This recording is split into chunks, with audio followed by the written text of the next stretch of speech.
السلام عليكم ورحمة الله وبركاته. ازيكم يا بنات؟ عاملين ايه؟ يا رب تكونوا بخير وفي احسن حال. بصوا يا بنات بقى اسرع طريقة لسلق الكرنب وتقطيعه. هنجيب حلة كده معايا على النار وهحط فيها مية لحد ما تغلي. جبنا الكرنبايه الحلوة دي البلدي، دلوقتي الكرنب البلدي موجود فجبت واحدة كده وبقطعها معاكم اهو. انا هوريكم الطريقة، خدوا فكرة بس مني، وانتي بقى جيبي براحتك خالص الكمية اللي تحبيها واعمليها بنفس الطريقة وشيليها عندك في الفريزر، واول ما تحتاجي تطلعي وتحشي على طول، تعملي الخلطة وتحشي على طول، مش هياخد وقت منك خالص. تمام كده.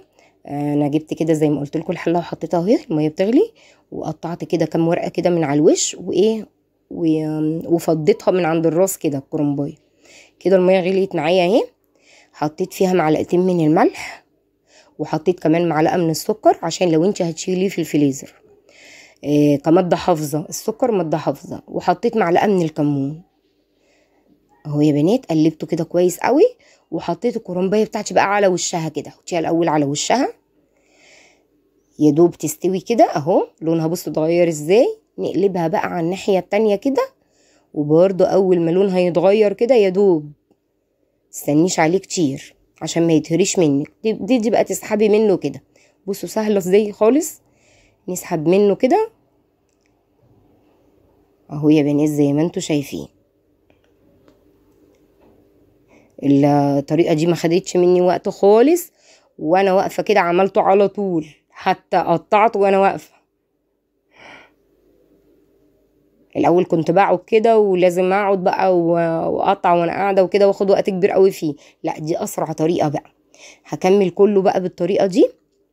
بقيت الورق اللي عندي بقى كله هحطه ويستلق برده بنفس الطريقه واطلعه اهو يا بنات. بحط كده حوالي 3 كده او 4 حسب ما تاخد الحله معايا.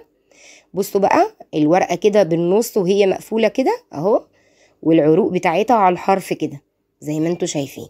بحطه بقى فوق بعض. طبعا الكرنب فيه ورق مقاسات، فيه كبير وفيه صغير، فحاول اقسمه كل حبه مقاس بعض مع بعض.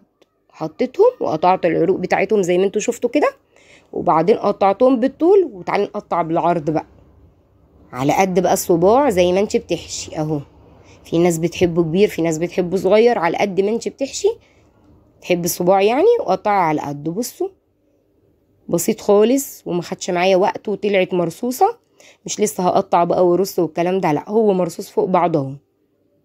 بقطع بس الزيادات اللي على الحرف كده عشان يبقى ايه شكلها كده الورقه مظبوطه وشكلها حلو